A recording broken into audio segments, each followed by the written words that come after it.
this bill goes a long way to doing that. I call Dr Shane Reti. Thank you, Mr Speaker. It's a pleasure to speak briefly to the second reading of the Intelligence and Security Bill. And I'd also like to acknowledge the Minister, Chris Finlayson, previous Chair Mark Mitchell, current Chair Todd Muller and other Select Committee members.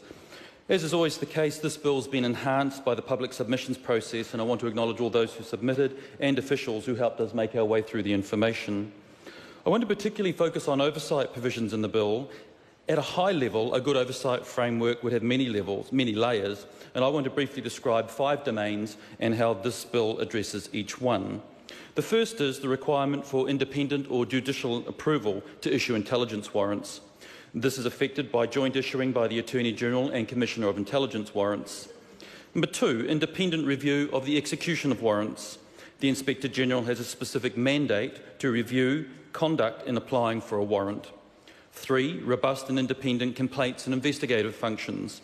This bill strengthens the role of the Inspector-General, enhancing access to records and removing limitations on the scope of inquiries. Point 4, democratic oversight. The Intelligence and Security Committee functions are enhanced in this bill, including the ability to request investigations from the Inspector-General.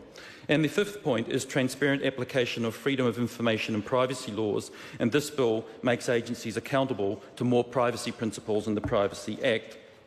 Mr Speaker, to briefly conclude, the oversight provisions were already significantly strengthened from previously as this bill began the Select Committee process, and this strengthening has continued to be fine-tuned during the submissions process. I'll leave the final oversight words to the Privacy Commissioner, who in giving oral evidence to the committee said that if passed in its current form, the bill would be reaching, quote, best practice, unquote, in terms of requirements and rigour of oversight it would put in place. Mr Speaker, I commend this bill to the House. The Honourable David Cunliffe.